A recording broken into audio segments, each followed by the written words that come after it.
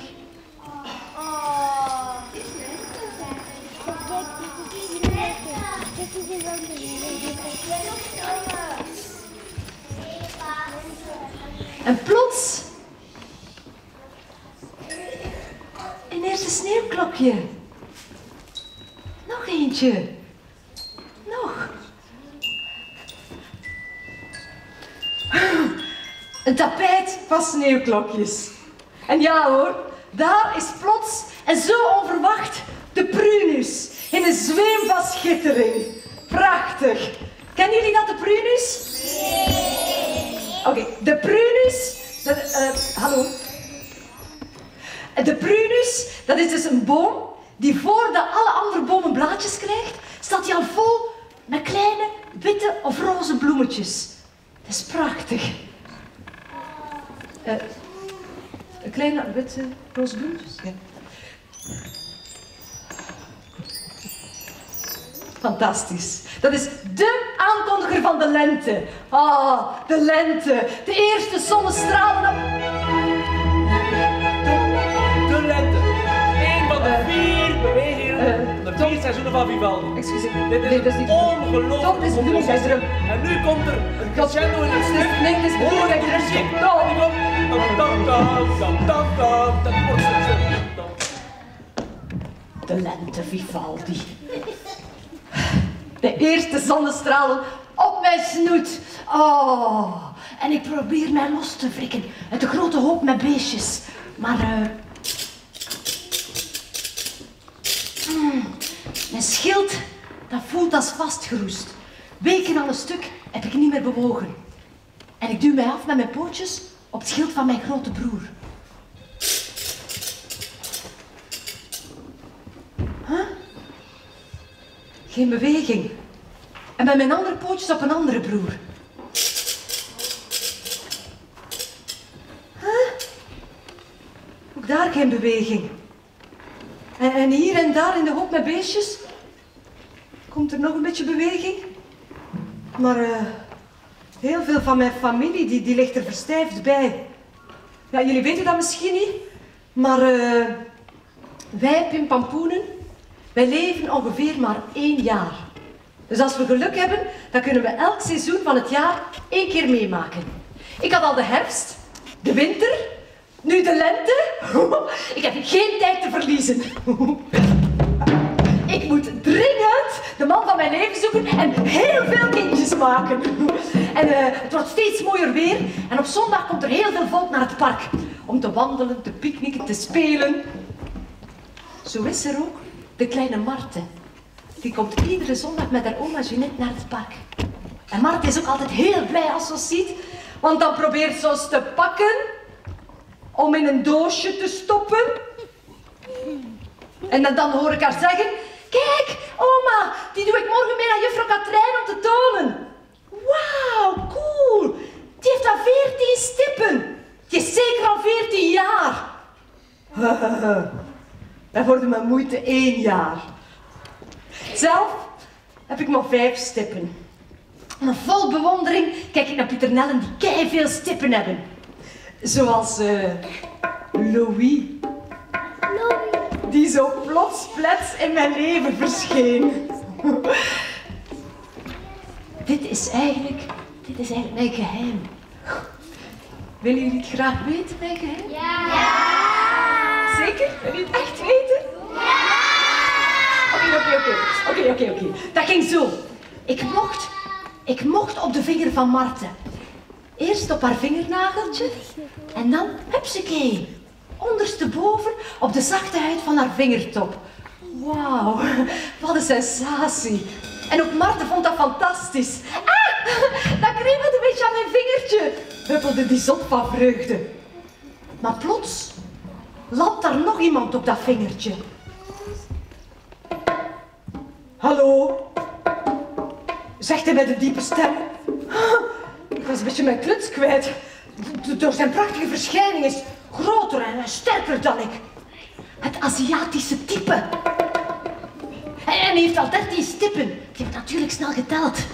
Hey, zeg ik zo cool mogelijk. Ah, hoe heet jij, lekker kipje? Kipje? Kipje denk ik bij mezelf. Ik ben toch helemaal geen kip? Gekrenkt vlieg ik weg van de vinger van Marten en ik land, zonder te beseffen, op de mollige arm van oma Jeanette. Wow! Ik ben precies op een springkasteel beland. En ik vlieg hoog de lucht in door een landing vlak achter mij. Is me achterna komen vliegen, de Aziat. Hé, schatteke, ik heb je wel iets gevraagd, hè? Wegwezen, denk ik. En zonder moeite wip ik verder op de trampoline van oma Jeanette. Wow. Wow. Wow, wat gebeurt er? Wow, ik glij uit. Wow. Wow. Ik zit precies op een reuze waterglijbaan. Wow. Oh. En plots beland ik in het okselbos van oma Jeanette. Oh, het stinkt hier een beetje. En warm dat hier is. Oh.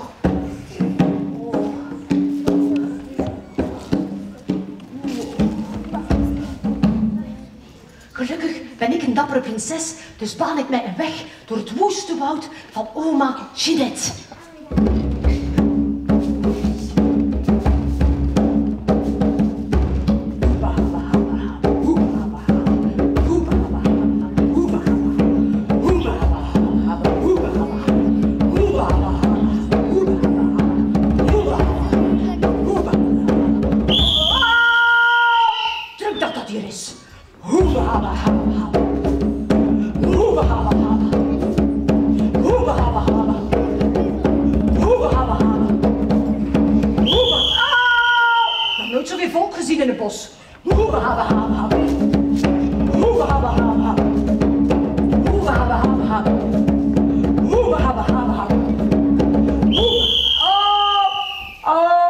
My turn.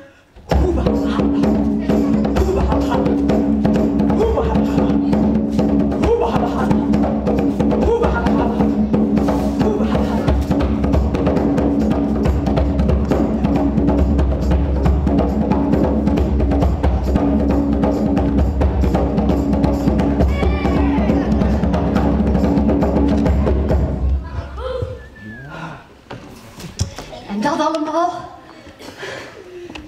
in het okselbos van oma Jeanette. Oh-oh. Oh-oh. De Aziat heeft zich ook laten glijden van de roetjebaan. Er is geen ontkomen aan. Ik sta oog in oog in de dampende zweethut van oma Jeanette. Wel, hoe heet jij nu, schoonsmoelke? Roomvlek, Pieternel, stamelijk. Maar jij mocht gerust Nelleke zeggen. En wie ben jij? Louis, zegt hij met zijn zwoele stem. Ik weet niet onmiddellijk wat te zeggen. Ik krijg zo'n rode kop. En mijn hartje, dat bonst zo hard dat mijn schilder van op en neer begint te wippen. Ik kan eigenlijk maar aan één ding denken. Ik wil Louis zo graag kussen. En ik voel dat Louis dat ook wil. Ja, van wat er daarna gebeurd is, ja, daar kan ik niet zoveel over vertellen eigenlijk. Nee.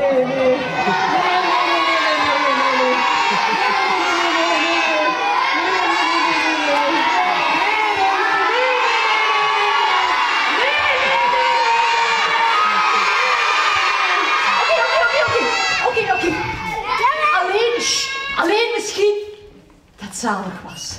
Alles overrompelend.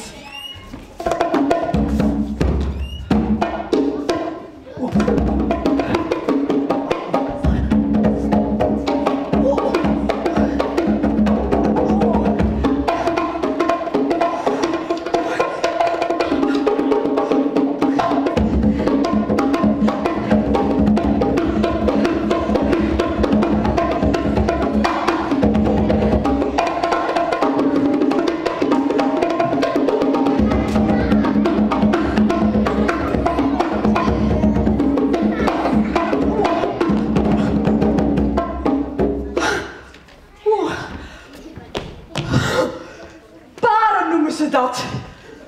Oh, amai. En daarna is alles heel snel gegaan. Ik kreeg een hele dikke buik en ik zocht de mooiste groene blaadjes uit om mijn eitjes op te leggen. En ik legde ze onderaan de blaadjes. Wel honderden. Ik ben zo fier. Het allerbelangrijkste in mijn leven heb ik gerealiseerd. Ik heb me voortgeplant. Ik ben moe en uitgeput. Het wordt warm. Heet zelfs. Dit moet de zomer zijn, dat kan niet anders. En er komt heel veel volk wandelen langs het bospad. Oh, en ze vinden de natuur prachtig. Oh, kijk eens hier. Wat een mooie, prachtige oude eikenboom, hoor ik hen zeggen. Maar dat ik daar een beetje op mijn gemak zit te genieten van de kilte van de schaduw, hebben ze natuurlijk niet gezien. En ik probeer nog hun voetstappen te ontwijken, maar mijn lijf wil niet meer mee.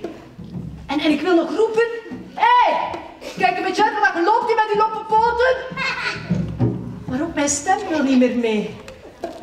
En dan plots voel ik iets donker en dreigends op mij afkomen.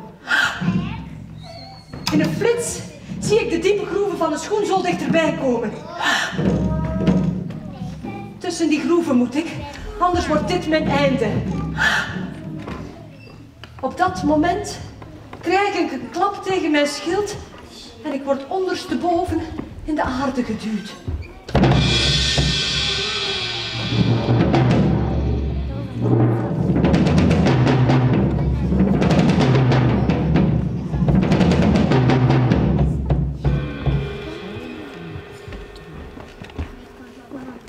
Hulpeloos blijf ik achter op het pad. Gelukkig hebben mijn kinderen het allemaal zien gebeuren.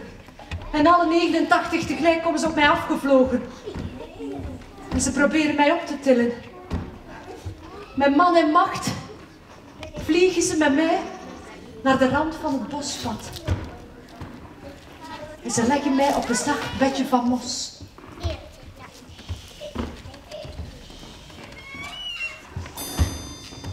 En met mijn laatste krachten zeg ik nog, altijd goed opletten voor de wandelaar.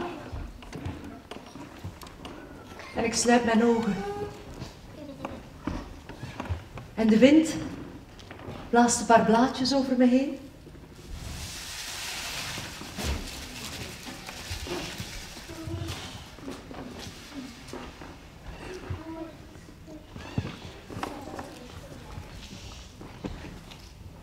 En de natuur doet de rest. Ja, het leven is van korte duur. En zoals wij, pieternellen, kunnen vliegen met onze flinterdunne vliesvleugels, zo vliegt ook de tijd aan je neus voorbij.